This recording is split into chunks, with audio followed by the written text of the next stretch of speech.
tout le monde écoutait. Ouais. J'avais tout le monde sur le dos, l'extrême droite sur le dos, qui m'en voulait.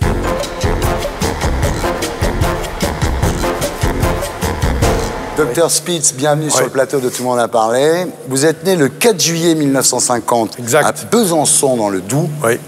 Père, médecin de campagne. Mère, mère de famille. Et vos frères, médecins de campagne aussi. Donc c'est vraiment une tradition familiale, la médecine, chez vous. 4 médecins, ma sœur est psychiatre. Ah oui. Alors, enfance à la campagne, à Combeau-Fontaine, dans la Haute-Saône, où votre père exerce. Milieu catholique, gaulliste, animé de principes très stricts. Oui, ça c'est clair. Et vous n'avez qu'une envie, c'est partir, quoi. Clairement. Clairement. Et je ne trouvais pas les moyens. C'est-à-dire, quand j'ai eu 18 ans, j'ai eu mon bac. Et c'était, pour moi, la porte de la liberté. Essentiel. Je voulais partir parce que mon père, je l'ai su après, je l'ai deviné, était un vrai tyran domestique. Je ne sais pas s'il me regarde, il va dire que je suis horrible, mais c'est la vérité. Et donc, on ne pouvait rien faire. C'est-à-dire que, par exemple, il allait se coucher à 8h30, c'était un médecin de campagne, il se levait tout le temps la nuit, il était tout seul. Donc, il se couchait à 8h30 le soir. Donc, il fallait que nous, on aille se coucher. On ne pouvait pas rester dans la maison. Bon. En revanche, on avait des libertés. Il nous donnait des bagnoles. À 18 ans, j'ai eu 2 bagnoles. Mais bon, voilà. C'est vrai que c'était... écouter, apprendre le respect. Je crois que de tout cela, j'ai eu le sentiment que leur attitude, et bon, je ne vais pas les critiquer parce que j'ai fait une analyse depuis, donc tout va bien, j'ai métabolisé tout ça, c'est que ça manquait totalement de respect, de mon intimité, de ce que j'étais. Je pouvais être des histoires terribles. Une fois, j'avais une histoire à 16 ans et demi, une histoire d'amour ridicule. J'avais écrit une lettre à la fille. Donc, par précaution, mon père, évidemment, arrive là-dessus, scandale, je déchire la lettre. Parce que je ne veux pas qu'il lise ça, j'ai pas pu donner. Et il est allé dans sa chambre, la recoller morceau après morceau pour aller. Ah mon Dieu, ça, c'est quelque chose qui m'a marqué à vie parce que je dis c'est pas possible. Et ça c'est ce qui m'animait, c'est-à-dire c'est une intimité et le respect de l'autre. Ça me paraît quelque chose d'absolument essentiel. Alors vous allez à Besançon. Et ensuite à Paris, en accord avec vos parents parce que vous étiez fiancés. Paraît-il. Oui, j'avais inventé cette connerie. Ah bon? C'est clair qu'il m'est apparu très rapidement que c'était pas la bonne voie. Alors, vous dites que c'était pour vos parents une façon de reconnaître votre sexualité, de l'accepter, parce que dans la famille, le sexe était assez tabou quand même. C'était l'horreur. C'est-à-dire que c'était paradoxal. Ils parlaient, la sexualité était omniprésente par l'interdit. Elle était là, mais pas présente. D'ailleurs, vous avez eu votre premier rapport sexuel à l'âge de 20 ans. Oh, vous savez tout, vous. C'est incroyable, où est-ce qu'il a su tout ça? C'est exact, Mais c'est vrai, oui. C'est drôle. Non, c'était l'horreur, parce que quand j'y réfléchis, sans un mot, incapable de parler, enfin... Non, c'était sortir de là. Alors ensuite, bon ben voilà, vous êtes pédiatre, vous exercez à Paris. Oui. Et c'est là que Benoît Sillard, le PDG de Fun Radio dont vous soignez les enfants, vous propose de participer à Love in Fun. Radio Libre, pour moi, c'était quand même un espace encore un peu libre, qui ne l'est plus maintenant vraiment, mais ça c'est autre chose, et où on pouvait encore faire des choses extraordinaires, où en même temps on n'était pas embêté, ça avait un petit côté confidentiel. Alors l'émission devient vite un vrai phénomène de la bande FM, vous vous retrouvez sous les feux des projecteurs. En 1993, vous êtes omniprésent sur les plateaux de télé, vous êtes devenu le spécialiste des jeunes. En mars 1994, l'émission fait l'objet d'une controverse entre Fun Radio et le CSA. On vous accuse de complaisance pour les perversions sexuelles, on parle d'interdiction, ou tout au moins de pré-enregistrement. Résultat, les jeunes descendent dans la rue, les JT font la une, et heureusement, le ministre de la Communication de l'époque, Alain Carignon, intervient auprès du CSA pour régler le problème. Donc cette émission est un phénomène national. C'est un phénomène national. En fait, le CSA voulait que je fasse l'émission tout seul, enregistrée. Donc j'ai refusé parce que ça cassait tout le format. Et alors, effectivement, bon, Carignon, mais surtout, c'était la parole de Balladur, je peux la dire, parce qu'elle m'a été rapportée. Il avait dit avec son air toujours comme ça, c'est pas une mission un peu salace. Ah oui, ça m'étonne pas, oui.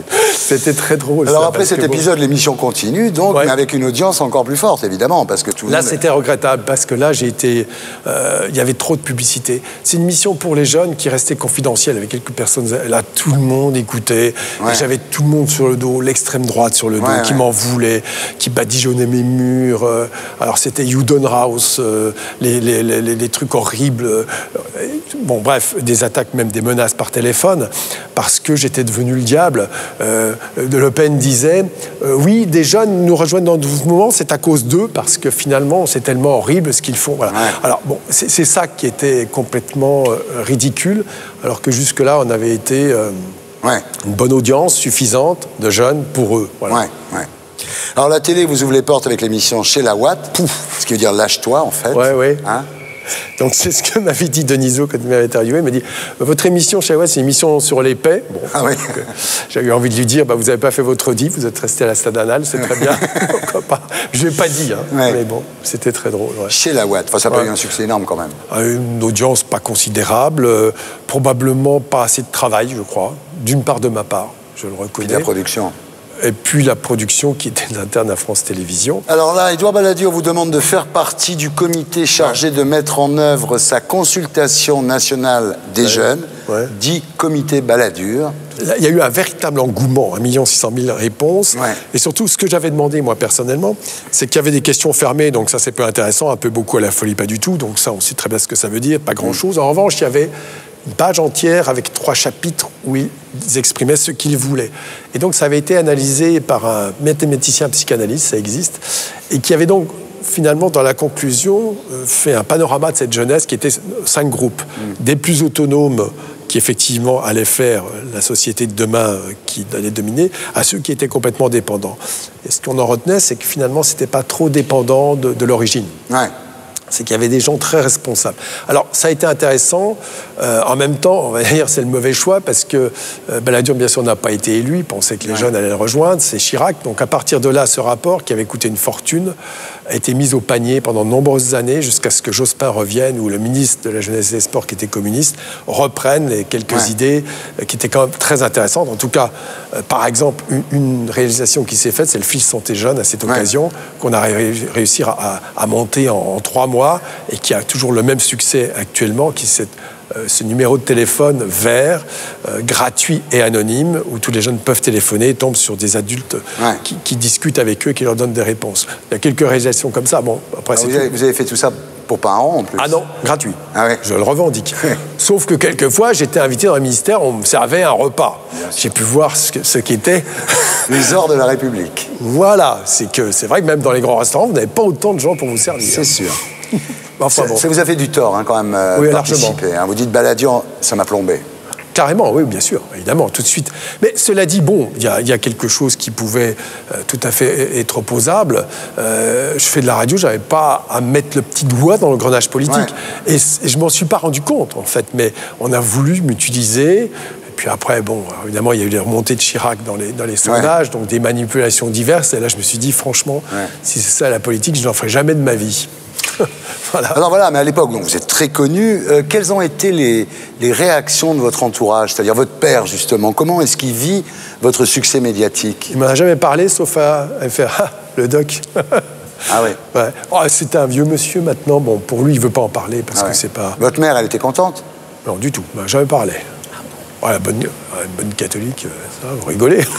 Ah non, mais c'était le diable. Mais c'est incroyable que le succès n'ait pas généré la conversation. Il y a une chance extraordinaire, c'est que là où ils sont, cette radio ne passait pas. Et il n'y avait pas encore Internet, donc ils ne pouvaient pas entendre. Donc on leur disait, voilà, votre fils... Oui, j'avais écrit le livre chez Odile Jacob, mon père m'avait dit, ça ne vaut rien ton livre. Enfin, bon. Ah ouais. Quelles ont été vos relations avec les médias pendant toute cette époque de Fun Radio? Je suis quelqu'un d'assez solitaire, donc je n'ai jamais entretenu de relations amicales ou quel que soit avec J'ai eu de très bonnes relations avec certains journalistes qui étaient très sympas avec moi, avec qui je discutais, mais je sentais quand même quelques tensions. Par exemple, un exemple très précis, j'étais allé au Salon du Livre de Brive, et les gens d'RTL qui avaient racheté Fun avait refusé de m'interviewer parce que voilà.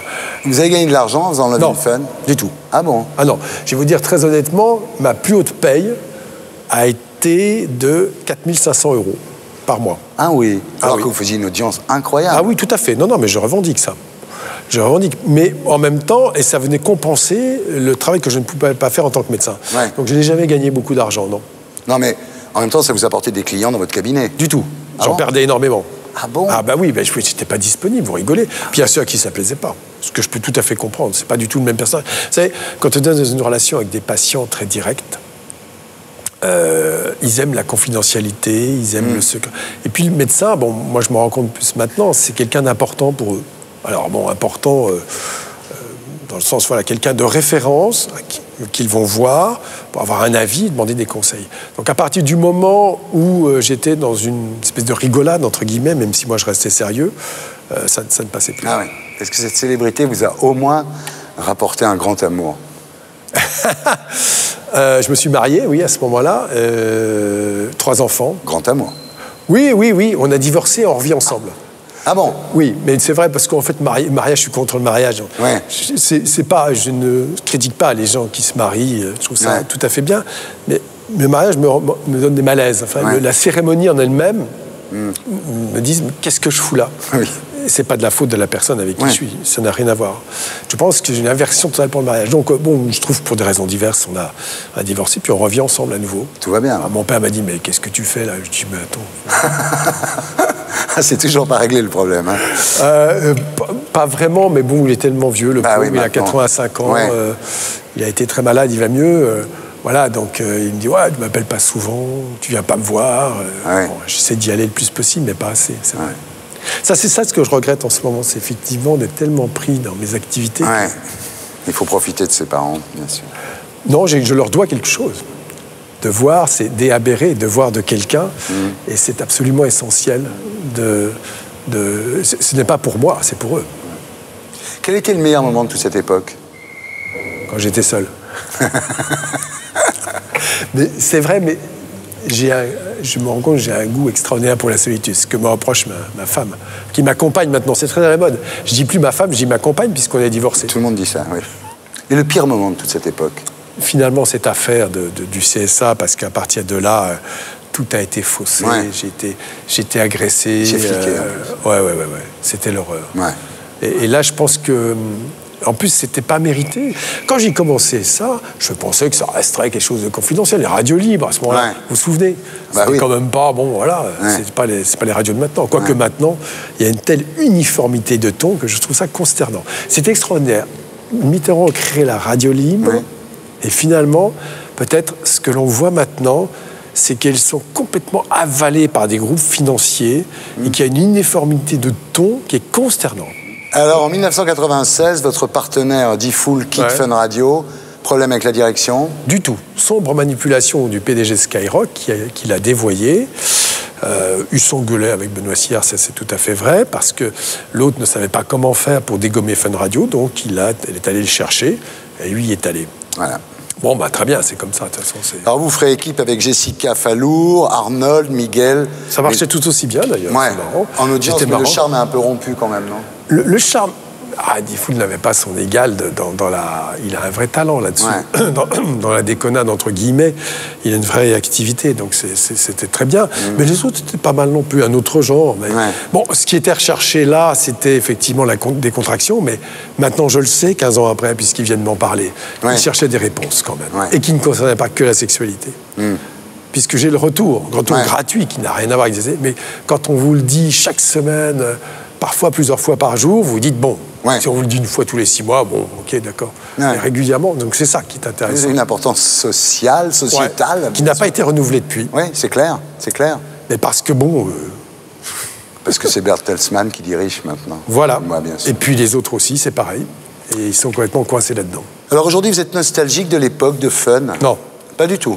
Je regrette rien, j'ai pas de nostalgie. Vous avez de rancune contre personne? Non, personne. Non. Alors... Si c'était à refaire, qu'est-ce que vous ne referiez pas pareil? Je ne ferai pas, je ne participerai pas. Enfin, si le comité est baladure, je le ferai parce que ça a été. C'est peu importe ce qu'on a dit de moi, on m'a traîné dans la boue, ça a servi à quelque chose. Donc ça, oui. Mais en revanche, non, j'aurais peut-être. Enfin, c'est ça à l'épine quand même, quoi. Oui, j'aurais pas fait la télé comme ça parce que ça servait à rien, ça en revanche. Je pense qu'on fait toujours des erreurs dans la vie. Voilà. Le jour où vous allez mourir, qu'est-ce que vous voulez qu'on écrive sur votre tombe, docteur? Silence, je dors. Super. Je suis très heureux de rallumer la lumière sur vous. Merci. Merci. Et pour être sûr de ne rien rater de Inalarditube, abonnez-vous et mettez un pouce bleu.